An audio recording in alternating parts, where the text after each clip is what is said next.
Kalau di lockdown maka penyebarannya itu akan menjadi tidak terjadi. Jadi ini sebetulnya bukan hal yang mudah untuk kita antara lockdown atau nggak lockdown ya, sehingga mungkin yang dilakukan di beberapa negara nggak komplit lockdown. Even di Italia itu nggak komplit lockdown, sebetulnya Milan yang tetapi orangnya nggak patuh.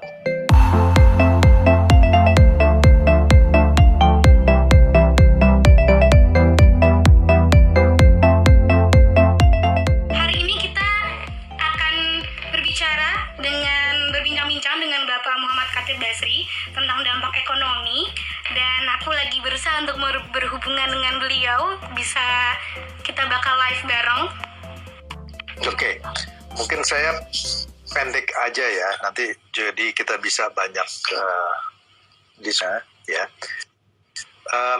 Saya mau cerita mengenai dampak dari COVID ini ya. Jadi kalau kita melihat ini kan COVID ini dimulai dari wabah yang merebak di Wuhan ya. Yang merebak di Wuhan. Kemudian akibat dari wabah yang merebak di Wuhan itu bagaimana dia bisa berpengaruh kepada ekonomi. Satu, dia akan berpengaruh kepada ekonomi melalui barang dengan jasa. Nanti saya coba jelasin. Kedua, melalui orang. Ketiga melalui aktivitas sektor finansial. Ya, kemudian juga melalui investasi. Nah, saya coba jelasin begini. Coba bayangin ya, bahwa ini di Wuhan itu orang kena wabah corona. Ya, maka implikasinya adalah karena dia kena wabah corona, maka aktivitas ekonominya itu akan menurun. Kenapa aktivitas ekonominya akan menurun? Karena orang itu dia nggak bisa produksi. Kenapa dia nggak bisa produksi? Karena orangnya sakit. Kalau orang sakit, kalau orang sakit dia nggak bisa kerja. Kalau dia nggak bisa kerja, dia nggak bisa produksi. Nah, kalau dia nggak bisa produksi, berarti bahan baku yang dibutuhkan untuk produksi itu juga akan berkurang. Jadi misalnya kayak gini, Cina itu di dalam memproduksi barang, dia butuh misalnya energi. Apa yang dipakai? Batu bara. Apalagi yang dipakai? Kelapa sawit. Nah, kelapa sawit dan batu baranya itu datang dari Indonesia. Jadi akibatnya karena aktivitas produksi di Cina terganggu, orangnya sakit, maka permintaan terhadap kelapa sawitnya, terhadap batu baranya turun. Kalau permintaan terhadap kelapa sawit dan batu baranya turun, maka harga kelapa sawit dan batu bara pasti turun. Maka akibatnya di Indonesia, produsen batu bara itu jadi rugi. Produsen kelapa sawit jadi rugi. Padahal kita tahu 50 orang terkaya, atau lihat aja orang-orang yang kaya di Indonesia itu banyak bisnisnya adalah kelapa sawit dengan batu bara. Ini saya mau coba gampangin ya. Akibatnya penerimaan pajak kita turun. Kalau penerimaan pajak kita turun, penerimaan pemerintah turun, sehingga kemampuan pemerintah untuk membiayai budget atau APBN juga terganggu. Nah, gara-gara tadi penerimaan dari pajak, dari kelapa sawit, batu bara, ini 40% ekspor kita ke Cina, itu terganggu, maka akibatnya orang yang kerja di sektor itu banyak sekali, terutama di kelapa sawit, itu kehilangan pendapatan.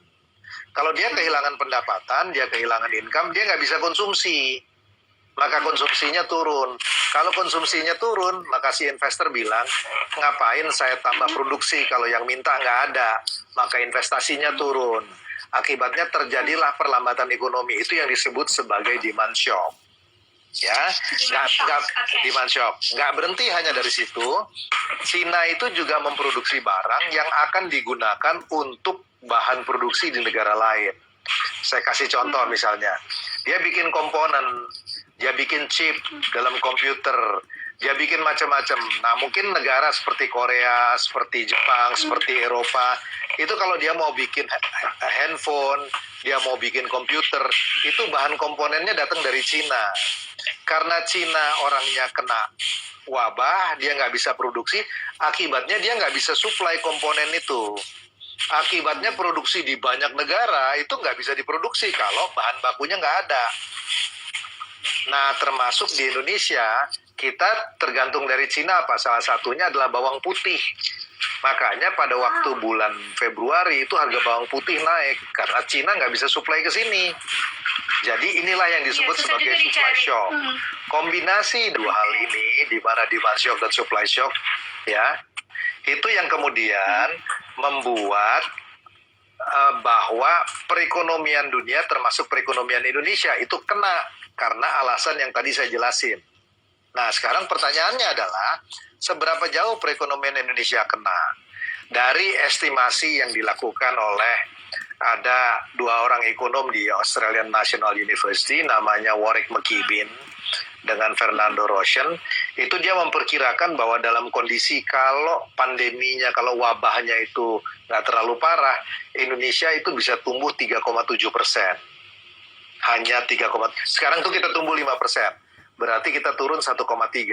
Tetapi dalam kondisi di mana global pandeminya parah, Indonesia hanya tumbuh 0,3%. Bahkan Bu Sri Mulyani dengan Kementerian Keuangan itu memperkirakan bahwa pertumbuhannya hanya 0 sampai 2,5%. Apa sih maksudnya pertumbuhan? Apa sih maksudnya pertumbuhan 0%? Kalau tahun ini GDP kita 100, tahun depan juga 100, nggak ada nambah apa-apa. Jadi kalau misalnya yang nambahnya 2,5%, tahun ini diproduksi 100, tahun depan itu 102,5, itu artinya tumbuhnya ada pertumbuhan karena tahun depan lebih tinggi dibandingin sekarang. Kalau dia 0% artinya nggak ada pertumbuhan. Kalau nggak ada pertumbuhan, nggak ada tambahan produksi. Dia statis saja, nggak ada tambahan produksi, berarti tidak ada penyerapan tenaga kerja baru. Bahkan kalau dia, padahal tiap tahun itu ada orang yang masuk pasar kerja. Sehingga implikasinya adalah dari bisnis yang nggak bisa berkembang, bahkan ada beberapa bisnis yang turun, itu akan banyak layoff, akan banyak orang diberhentikan. Ini yang kira-kira dampaknya akan terjadi. Daya beli akan kurang, pengangguran akan terjadi. Nah, sekarang pertanyaannya adalah, ini saya brief aja ya, saya singkat supaya nanti kita bisa ngobrol. Nah, pertanyaannya adalah apa yang kemudian harus dilakukan? Saya mesti katakan, tadinya ekonomi Indonesia memang udah agak sedikit melambat, tetapi masih oke, masih tumbuh sekitar 5%. Kalau lihat rupiah sebelum COVID ini berdampak, itu rupiah kita masih sekitar 13.500 waktu itu ya. Sekarang kalau lihat per hari ini itu 16.500 dalam 2 minggu ya, dalam 2 minggu. Kenapa ini terjadi? Karena investor itu khawatir kalau wabah ini kemudian meluas ya, korbannya begitu banyak, orang nggak bisa kerja, maka nggak ada produksi. Kalau dia nggak ada produksi, maka dia lepas sahamnya. Karena ngapain dia pegang saham dari perusahaan rugi. Itulah yang kemudian menjelaskan kenapa di stock market itu sahamnya dijual. Akibatnya stock marketnya drop. Di bond market yang tadinya orang pegang bond dari obligasi pemerintah Indonesia karena dianggap menguntungkan, pertumbuhan ekonominya ada, begitu dia lihat bahwa pertumbuhannya nggak ada, ekonominya stagnan, dia lepas. Kemana dia lepas? Dia akan cari kepada instrumen, kepada alat instrumen finansial, ya, aset finansial yang paling aman atau menguntungkan. Apa itu aset finansial yang paling menguntungkan? Itu adalah US Treasury. Makanya orang memindahkan uangnya, orang-orang asing yang taruh investasi di sini, memindahkan uangnya dari obligasi pemerintah kepada US Treasury. Tadinya ditaruh di rupiah, kemudian ditaruh di dalam dolar. Itu yang menjelaskan kenapa permintaan dolarnya naik, sehingga rupiahnya jatuh ke 16.500. Jadi, yang mesti dilakukan adalah untuk memperbaiki sektor keuangan, untuk memperbaiki supaya pengangguran yang nggak terjadi, itu COVID-nya mesti diatasi dulu. Jadi memang itu sumbernya harus di manage dulu ya? Harus di manage dulu. Kalau misalnya orang tetap sakit, penularannya terjadi, ya orang nggak akan bicara mengenai produksi, nggak akan bicara mengenai sektor keuangan. Jadi misalnya upaya moneter dari Bank Indonesia dengan intervensi atau stimulus fiskal nggak akan berdampak kalau kemudian COVID ini tetap meluas. Karena itu saya bilang di dalam very short term yang harus dilakukan adalah satu, alokasikan uang sebanyak-banyaknya untuk mengatasi COVID ini. Apa itu? Dokter, obat-obatan, test kit, rumah sakit, ya, diberikan supaya ini bisa diatasi. Kemudian, kan untuk menghindari, untuk mengatasi COVID ini, pemerintah melakukan yang namanya social distancing supaya nggak menular, ya, supaya nggak menular. Akibat dari social distancing, orang nggak ke kantor. Nah, orang work ini from juga home. jadi menurun produktivitasnya ya. Work from home. Masalahnya tidak semua hal itu bisa work from home. Kalau aktivitas itu bisa online, dia nggak terganggu. Tetapi tidak semua aktivitas bisa work from home. Industri manufaktur misalnya, itu nggak bisa work from home. Gimana Anda kerja di pabrik online? Nggak bisa, barangnya itu mesti bikin kemeja, bikin baju itu nggak bisa online gitu. Itu harus dilakukan di pabriknya, ya kan? Pariwisata nggak bisa online. Kalau pariwisata online itu nonton YouTube aja, ya kan? Atau hotel nggak bisa online, ya kan? Jadi akan ada sektor-sektor yang kena. Nah, sektor-sektor yang kena ini, dia nggak bisa berproduksi, dia akan lay off. Karena itu, saya katakan, supaya orang yang lay off itu tetap bisa makan, tetap bisa survive, maka pemerintah harus kasih yang namanya cash transfer atau BLT. Bantuan langsung tunai. Jadi dia di rumah, dia nggak kerja, tapi dia dapat uang. Tentu uangnya nggak bisa banyak. Jadi yang nomor 2 yang harus dikasih adalah social protection. Nomor 3, akan ada industri yang karena dia nggak bisa produksi, dia nggak bisa bayar kreditnya, utangnya ke bank segala macam. Karena itu harus dibikin relaksasi. Karena kalau bank stop cicilan pinjamannya, dia di stop, pabriknya akan tutup. Kalau dia pabriknya tutup, maka orang akan di lay off. Jadi di dalam jangka pendek itu pemerintah harus fokus kepada 3 hal itu. Setelah situasi ini bisa diatasi, baru kita bicara mengenai gimana dorong supaya ekonominya itu bisa pulih. Oke, saya berhenti dulu di situ. Ya, saya tadi menulis 3 poin ya. Jadi memang ya langkah-langkah yang harus dilakukan dari pemerintah adalah ya, virusnya harus di-manage dengan baik karena ini sudah menjadi sumber masalah dan memberikan dampak buruk terhadap banyak sektor. Juga untuk ekonomi kita. Juga social protection untuk karyawan-karyawan ya yang harus work from home dan juga yang harus kerja.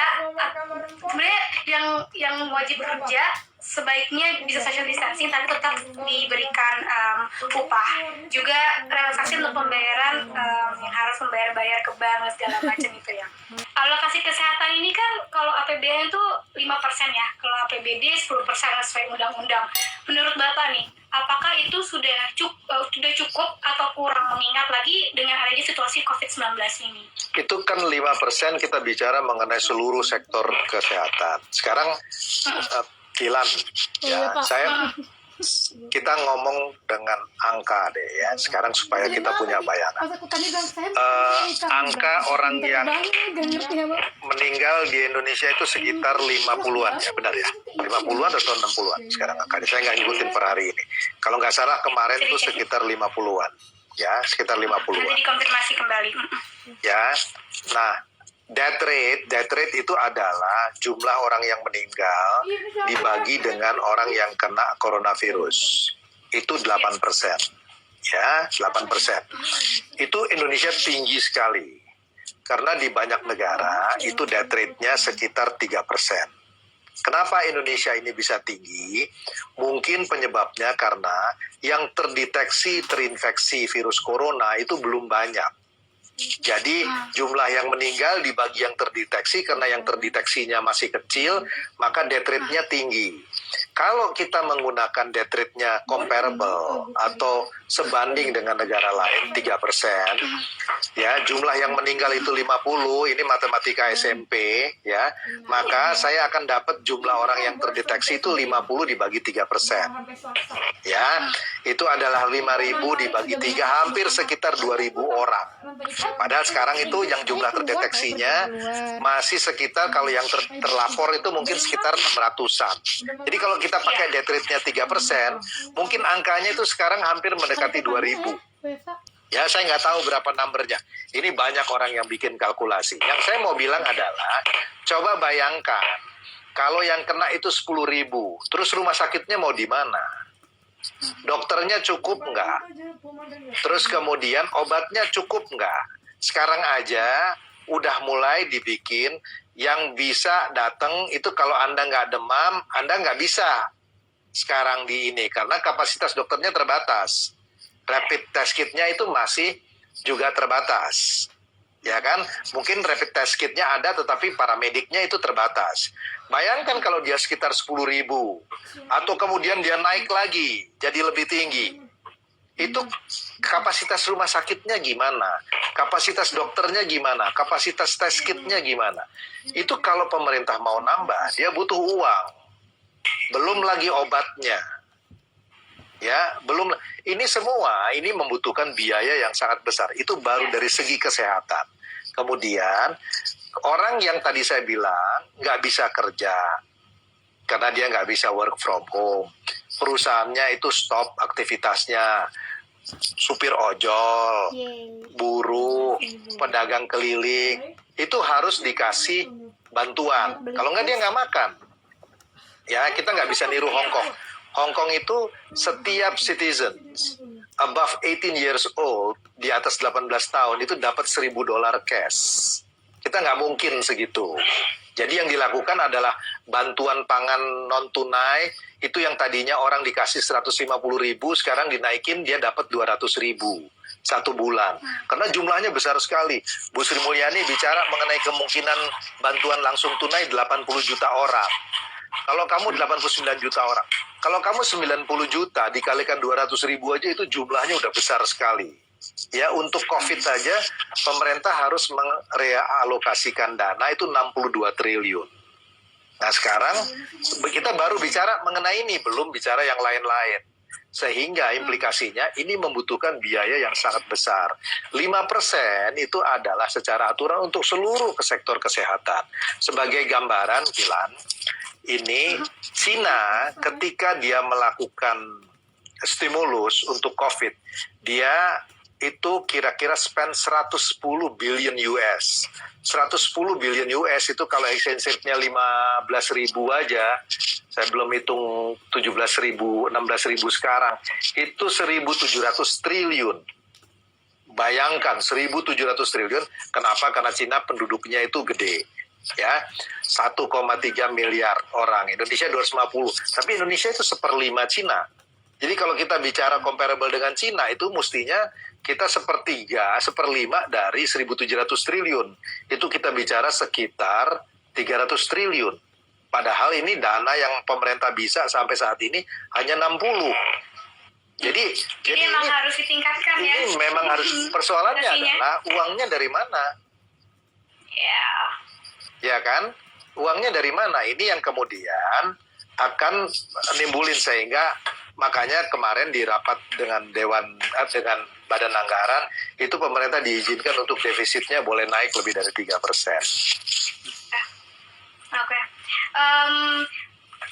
Juga mau nanya nih Pak, banyak banget dari tadi yang komen di sini tentang dolar, juga tadi sempat you mention about it.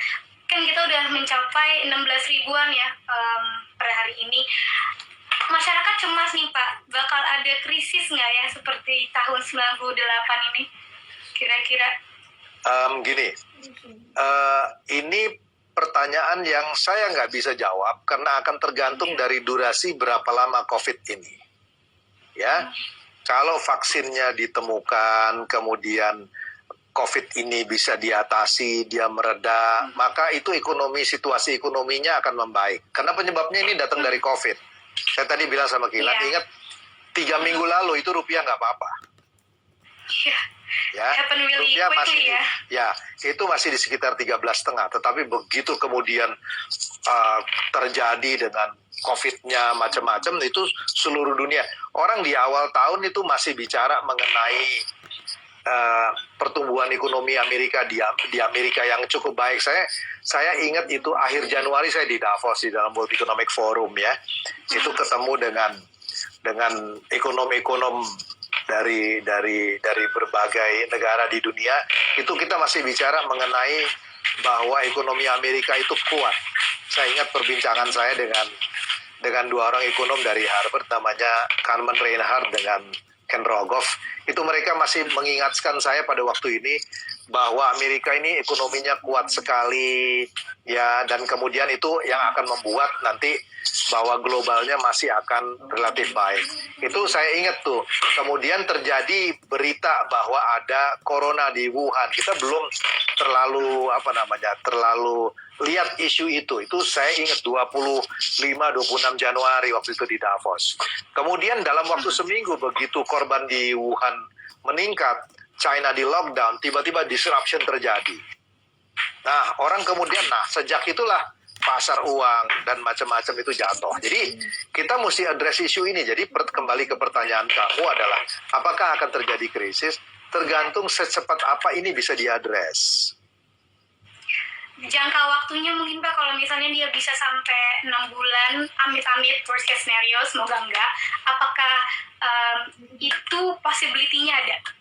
Ada. Kalau misalnya, saya gini deh ya, saya nggak mau kasih bayangan yang ini. Saya mau cerita mengenai apa yang bisa terjadi. Ini kan bulan depan puasa, ya. Setelah puasa Lebaran, menjelang Lebaran itu orang Indonesia pulang kampung.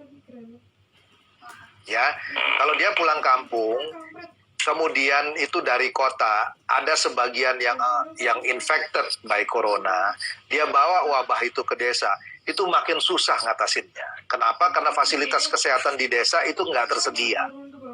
Ya, mereka yang di Jakarta aja itu susah untuk dapatkan perawatan karena keterbatasan. Apalagi kalau kemudian spread out masuk ke desa dan macam-macam. Ya, itu kita nggak mungkin bangun rumah sakit di setiap desa. Itulah sebabnya maka social distancing itu menjadi sangat penting. Itu sebabnya makanya, nah ini kan masalahnya nanti bayangan saya harus diimbau supaya orang itu nggak mudik Lebaran. Ya, karena kalau dia mudik Lebaran itu kita kan nggak tahu, karena persoalannya adalah mereka yang carrier dari corona itu nggak kelihatan. Dia kelihatannya mungkin setelah seminggu atau apa itu ada masalah. Ya, orangnya bisa sehat, batuk-batuk kecil. Ya, ini yang jadi masalah, betul. Harus ada self awareness ya, untuk sama-sama kita bisa stay di rumah. Ya. Karena yang saya pahami juga sebenarnya karena dampaknya dari COVID-19 ini ya, baik lagi kita harus sama-sama membantu pemerintah, membantu semuanya untuk bisa ikut andil dalam memanage kasus ini, karena virus ini. Mau nanya juga nih Pak, kan wabah ini angkanya terus menaik ya untuk kasus-kasusnya, dan banyak masyarakat yang minta untuk lockdown. Kalau misalnya negara ini lockdown, kira-kira dampak ekonomi apa sih yang akan terjadi? Oke, saya balik tanya sama Kilan. Kalau lockdown itu berarti kan Kilan nggak boleh keluar rumah, benar nggak? Iya. Oke, saya nggak boleh keluar rumah. Terus kalau saya mau makan gimana? Berarti kan makanannya harus dikirim ke rumahnya Kilan. Dikirim, ya. Atau beberapa negara ada yang boleh keluar, tapi hanya terbatas. Ya, gitu saja, terbatas. Sekarang yang mesti berikutnya, ini kita supaya simulasi pertanyaan ini supaya jadi jelas. Katakanlah kita makanan dikirim. Pertanyaannya adalah yang ngirim siapa satu? Yang melakukan distribusi. Ya. Kemudian itu dikirim kan harus ke semua rumah tangga. Kan nggak bisa. Kalau Kilan taruh di taman makanannya, maka orang akan berkerumun, berebut, maka kemudian virusnya akan contagious. Jadi dia harus dikirim ke rumah-rumah. Ini makanya di Amerika tuh National Safeguard itu diberlakukan. Saya bayangin kalau ini terjadi mungkin harus pakai tentara yang distribusi makanan. Atau skenario kedua yang kamu tadi bilang, orang boleh keluar satu-satu, berarti dia digilir. Berapa waktu itu? Karena kita bicara mengenai, saya nggak tahu jumlah penduduk Jakarta berapa. Itu dari segi distribusinya. Pertanyaan berikutnya adalah makanannya. Produksi nggak terjadi, tapi makanan harus disediakan. Ya, jadi ini yang saya bilang memang tidak semudah seperti bayangan kita. Saya tahu pro-nya adalah kalau di lockdown maka penyebarannya itu akan menjadi tidak terjadi. Jadi ini sebetulnya bukan hal yang mudah untuk kita antara lockdown atau nggak lockdown ya, sehingga mungkin yang dilakukan di beberapa negara nggak complete lockdown. Even di Italia itu nggak complete lockdown, sebetulnya Milan yang tetapi orangnya nggak patuh, dia pindah ke daerah lain sehingga penyebarannya itu terjadi kemana-mana. Tetapi itu tadi saya bilang itu cost-nya kalau dilakukan lockdown itu harus distribusi makanan, uangnya, belum obat-obatan, ya itu harus tersedia. Tapi kalau kita nggak lakukan lockdown, misalnya, ini supaya bisa lihat pro and cons-nya ya, kalau nggak dilakukan, maka penyebarannya itu akan jadi cepat. Kalau penyebarannya jadi cepat, semua orang kena, ekonominya mandek juga, ya kan? Jadi ini yang jadi dilemanya, ini yang kita mesti pikirkan masak-masak sebelum kita bikin decision, termasuk juga resources-nya kita punya nggak? Ya, nah pemerintah sekarang sudah memutuskan sampai saat ini belum lockdown, yang dilakukan adalah social distancing. Harapannya ini akan bisa menolong kayak Korea. Tetapi kenapa Korea berhasil? Dia punya disiplin yang luar biasa. Jadi ini yang saya bilang bahwa kalau kita mau membuat ini bisa diatasi, itu kita harus punya self-discipline. Di mana kita patuh kepada social distancing. Ya, memang ada orang yang mesti kerja keluar, tetapi kalau nggak terpaksa, stay at home gitu. Jadi memang lebih baik jangan lockdown dulu ya, kita hanya mematuhi peraturan social distancing ini. Kalau terjadi nih lockdown, berarti dampak ekonominya akan jauh lebih besar dari yang sekarang ya? Betul. Karena kalau lockdown kan nggak ada orang yang ke kantor, nggak ada yang produksi makanannya mesti diimport siapa? Makanya itu yang saya bilang kalau di dalam kasus khusus coba lihat, mungkin kamu lihat videonya, klip footage-nya. Even penguburan di Italia dilakukan oleh tentara kan? Ya, karena nggak bisa dilakukan karena itu sudah dilakukan complete lockdown di Milan. Oke. Ini saya mengundang pertanyaan-pertanyaan dari netizen yang nonton hari ini. Boleh Pak dibantu untuk dicerahkan? Mungkin milenials ini punya banyak pertanyaan. Ada pertanyaan nih Pak. Tadi Bapak sempat mention tentang BLT ya.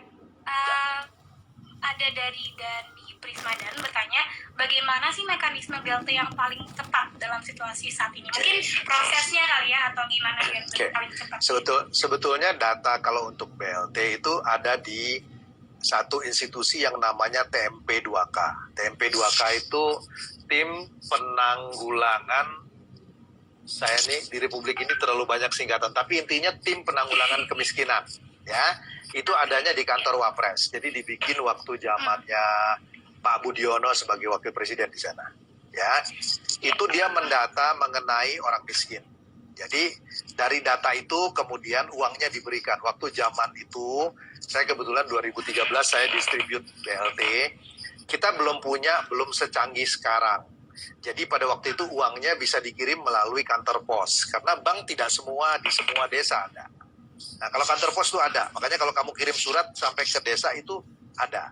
Tetapi sekarang itu lebih canggih sebetulnya. Kenapa saya bilang lebih canggih? Ini yang sebetulnya teman-teman yang milenial, yang startup, coba dipikirin dengan ide ini. Saya selalu bilang, I always call myself I'm a dinosaur gitu ya. Jadi knowledge saya mengenai digital technology itu terbatas. Tetapi itu subscriber dari telepon di Indonesia itu yang pegang SIM card itu mungkin 200 jutaan lebih. Satu orang bisa pegang dua handphone mungkin ya. Jadi orang Indonesia yang punya handphone itu banyak sekali. Ya, kalau orang Indonesia itu punya handphone, maka itu datanya dia kan kalau dia beli SIM card dia harus taruh data. Ya, mungkin ada yang nggak akurat, ada yang nggak terlalu tepat atau macam-macam. Tetapi itu datanya bisa didapat. Dari sana itu mekanismenya bisa. Karena sebetulnya pulsa itu kan adalah uang. Ya kan?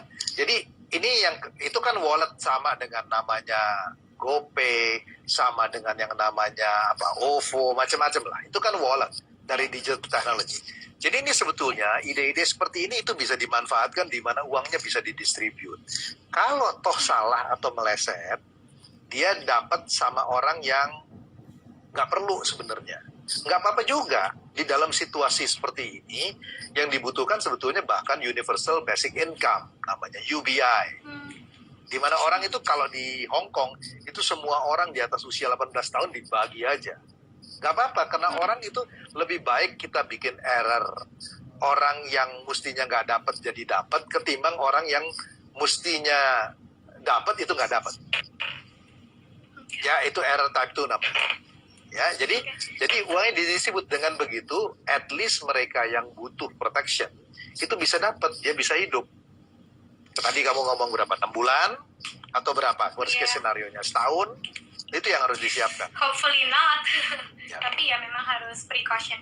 Tapi yang menurut Bapak, apakah sudah ada langkah-langkah yang menunjukkan bahwa kemungkinan possibility pemerintah bakal melakukan bantuan seperti itu yang kalau saya cuma baca dari artinya gini, pengetahuan saya dibanding kamu itu hanya mungkin lebih 5 menit gara-gara saya baca duluan aja, bukan karena saya lebih ngerti, karena ini sebetulnya available di media. Itu kalau saya nggak salah baca, Bu Sri Mulyani sudah menyampaikan ada 89 juta orang yang akan dapat BLT.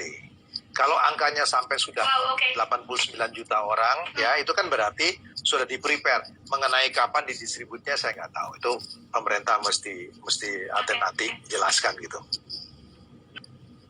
Ya, kita sama-sama sharing juga di sini, Pak, karena mungkin banyak teman-teman yang di rumah belum tahu infonya. Ya. Lockdown, tidak lockdown, apakah zero sum game. Tadi saya udah katakan, kalau kita mau lockdown itu implikasi ekonominya sangat besar, tetapi cons-nya kalau tidak lockdown adalah penyebarannya atau dari virus ini bisa jadi cepat. Itu makanya mungkin sekarang yang diambil, saya nggak tahu, saya bukan pemerintah, saya nggak bisa jawab atas nama pemerintah, itu mungkin sebabnya, maka yang dipilih adalah keputusan mengenai social distancing. Social distancing itu hanya akan efektif kalau ada self-discipline. Harga sawit sama karet anjlok, betul, karena tadi saya katakan bahwa kalau perekonomian Cina itu mengalami perlambatan, permintaan terhadap sawitnya, karetnya itu juga akan mengalami penurunan. Ya, tadi ada pertanyaan budget defisit sampai saat ini undang-undangnya 3%, tetapi kemarin di Badan Anggaran itu diizinkan untuk sampai 5%. Tapi senang sih teman-teman tadi masih bisa ngobrol sama Bapak, jadi masih bisa terjawabkan. Aku tadi mau menyambung pertanyaannya salah satu dari netizen tentang krisis, tapi bukan di Indonesia aja, Pak, tapi krisis global. Ini kalau krisis global terjadi, ya dampaknya tadi kita tahu sendiri ya, kemana-mana. Tapi menurut Bapak, apakah ini bisa terjadi, Pak? Bisa, bahkan potensi dari resesi itu most likely sekarang di US. Ya, itu sebabnya semalam waktu Indonesia atau kemarin siang di Amerika, itu The Fed melakukan yang namanya unlimited quantitative easing. Jadi dia tahu bahwa bisnis di Amerika itu ada persoalan, jadi dia injek likuiditas, dia kasih uang.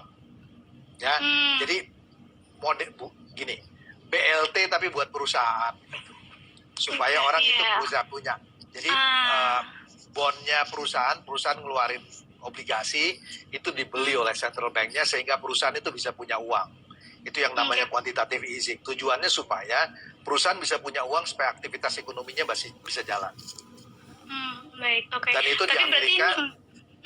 di Amerika dia nggak main-main dengan ini karena uangnya banyak. Dia bisa spend itu 2 triliun dolar. 2 triliun dolar, Anda nggak usah kaliin rupiahnya karena itu jumlahnya banyak sekali. Ya, itu mungkin sekitar 30.000 triliun. Tapi kontribusinya berarti seluruh dunia ya, Pak, ya, kalau memang ini terjadi. Ini banyak banget tadi yang nanya, juga menjadi salah satu pertanyaan saya juga. Peran milenial nih harusnya bagaimana nih, Pak, sebagai individu untuk bisa... Oke, saya mau masuk kepada isu ini ya. Tadi saya bilang, salah satu hal yang bisa membuat menjadi masalah itu adalah suplai makanan. Tadi juga ada pertanyaan dibandingin dengan 98. 98 itu hal yang mengkhawatirkan, itu adalah ketika harga makanannya naik. Nah, salah satu yang menyebabkan harga makanan terganggu itu adalah pasokan. Nah, kadang-kadang pasokan itu terjadi bukan karena produksinya nggak ada, tapi kita nggak tahu barangnya ada di mana.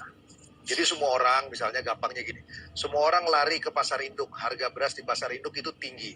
Padahal mungkin ada di pasar lain di Surabaya, yang permintaannya nggak terlalu tinggi. Nah, isu ini kenapa bisa terjadi? Karena nggak ada informasi mengenai pasar mana yang punya stok makanan. Nah, ini yang menurut saya, teman-teman dari yang muda-muda, saya nggak tahu apa mau disebut milenial atau apa, yang bekerja di dalam perusahaan rintisan, startup digital, itu bisa sekali membantu. Apa yang bisa dibantu? Kalau bisa bikin satu apps yang bisa memprovide informasi mengenai kantong-kantong makanan itu ada di mana. Ya, kantong-kantong makanan tuh misalnya ada di mana? Misalnya ada di daerah ini ada makanan, sehingga orang itu nggak nyari di satu tempat aja. Kalau dia bisa didistribute, ya, maka itu bisa akan terjadi dengan cepat, relatif cepat, sehingga kita tahu itu sumber-sumbernya dari mana. Saya angkat aja idenya karena saya percaya bahwa mereka itu lebih ngerti dibanding saya. Saya bukan tech guy, ya. Jadi ini bisa dilakukan. Begitu juga yang sakit. Sekarang kan kita, misalnya dokter mau tahu siapa yang sakit atau apa, kita nggak tahu itu. Tetapi kalau misalnya ini bisa dilakukan, ada sebuah portal di mana yang sakit sehingga kemudian ambulansnya bisa ke sana, itu akan memudahkan di dalam proses hal seperti ini gitu. Oke. Ini ada yang bersuara juga nih dari Yuriko Iglesias. Berarti startup untuk pertanian harusnya bisa dimaksimalkan ya Pak? Seperti Tani Hub misalnya. Ya. Persis, seperti Tani Hub, segala macam. Sekarang kan misalnya, orang mau beli makanan udah mulai online kan? Iya. Bukan makanan jadi ya, ya bahan mentah ya. Nah itu. Oke. Mungkin ini ada pertanyaan terakhir kali ya. Oke, ini sudah ada dari Novita. Apa langkah konkret pemerintah untuk menindak para penimbun bahan pokok ataupun safety tools kira-kira? Ini nyambung juga lah ya ke ekonomi di Indonesia juga karena dia menjual segala macam. Betul, itu tentu kalau di situ soalnya soal aparat. Tetapi persoalannya bukan itu. Itu kalau supply-nya tersedia, ya, demand dan supply-nya bisa tahu dengan gunain online, itu orang nggak bisa nimbun. Buat apa dia nimbun kalau saya tahu ada sumbernya di tempat lain gitu. Ya, ini kan orang itu bisa nimbun karena informasinya nggak simetris. Jadi ada orang yang bisa pegang makanan, kita nggak tahu sumber lain, jadi kita tergantung sama dia.